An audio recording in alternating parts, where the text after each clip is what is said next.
In the heart of Skyrim, beneath the golden plains of Whiterun, stands an ancient hall older than the city itself, Jorrvaskr, a mead hall filled with laughter, steel, and the spirit of warriors long gone. Here, legends are not just remembered.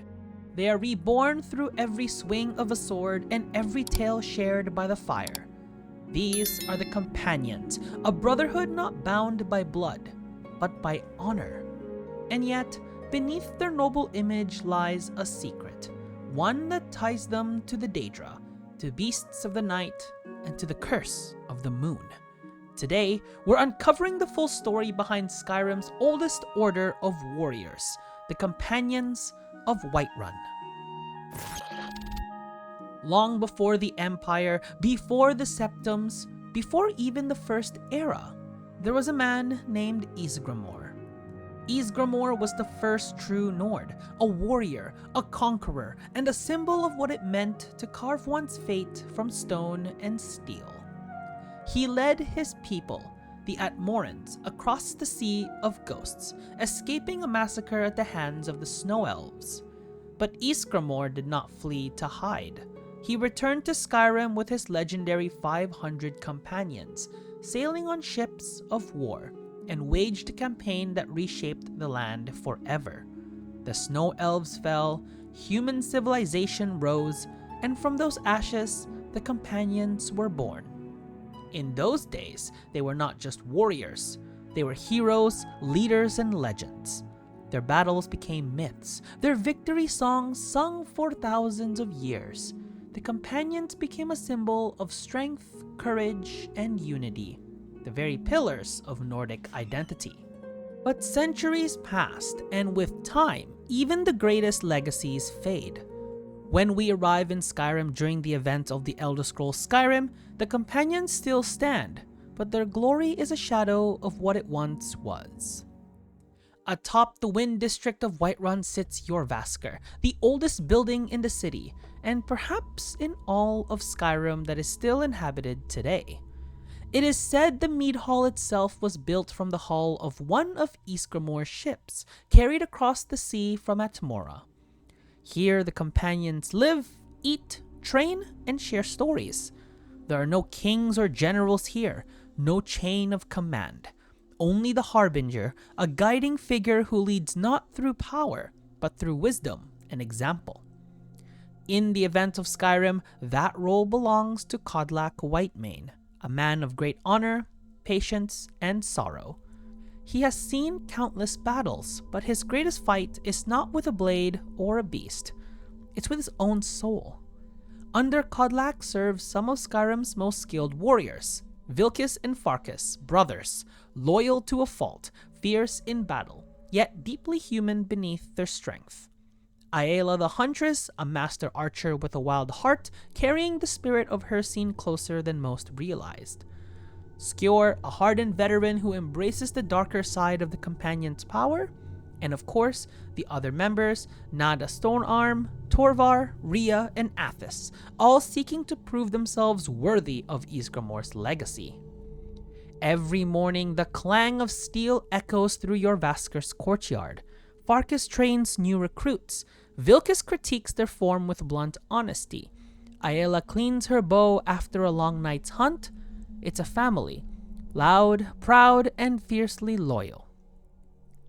But families can carry secrets, and Jorrvaskr's secret runs deeper than any blade. For all their talk of honor, the Companions' leadership hides a terrible truth. The inner circle, the highest members of their order, are not entirely human. They carry within them the blood of the werewolf. Long ago, it's said that a group of companions sought to gain greater strength in battle. They made a pact with servants of Hircine, the Daedric prince of the hunt. In return for power and ferocity, they were cursed, or blessed, to become beasts beneath the full moon. The blood gave them unmatched strength, but it came with a price. Their souls were bound to Hircine's realm, the hunting grounds upon death. No Sovngarde, no peace, only an eternal hunt. To some, like Aela and Skjor, this is a gift.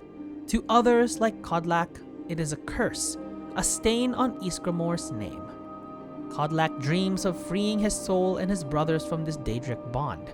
He spends his twilight years searching for a cure, hoping to bring the companions back to their true purpose, warriors of men, not beasts. But redemption often demands sacrifice. When the Dragonborn arrives in Whiterun, they find the companions in the midst of their struggle, both external and internal. Yorland Greymane, the legendary blacksmith, keeps their blades sharp and their armor strong. The townsfolk respect them, though some whisper of their strange ways. The Dragonborn joins the companions through battle, earning their place by proving strength, courage, and loyalty. But as they rise through the ranks, the truth of the inner circle is revealed. They are offered the blood of the beast, the chance to become a werewolf, joining the companions' most guarded circle. This transformation marks a turning point. The Dragonborn becomes one of them, sharing their power, their curse, and their destiny. It is here that the story deepens. The Silver Hand, a group dedicated to hunting werewolves, launches a brutal attack against the companions. Their hatred of the beasts drives them to cruelty, and in one tragic strike, Kodlak Whitemane is slain. His body burned, his soul trapped, bound for Hircine's realm instead of Sovngarde.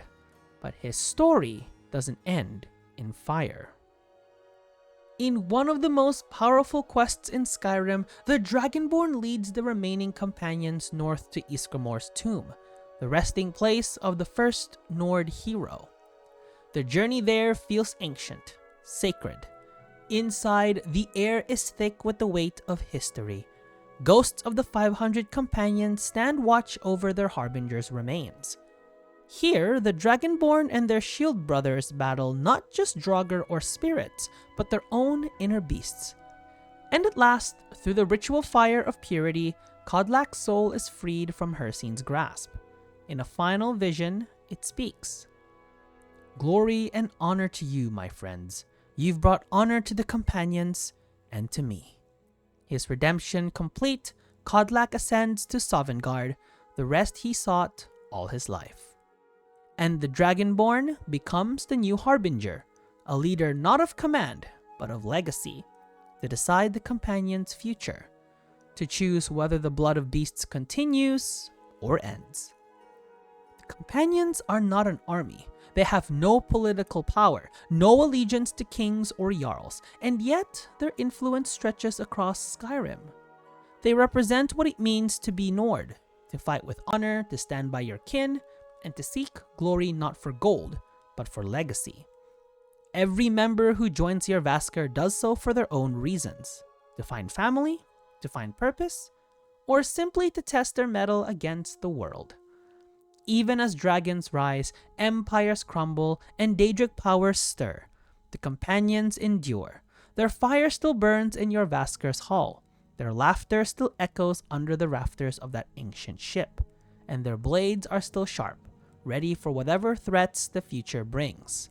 Because in Skyrim, there will always be need for warriors who fight not for power, but for honor.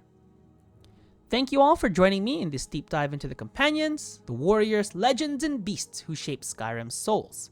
If you enjoyed this story, please consider subscribing. Every bit of support helps bring more lore videos like this to life.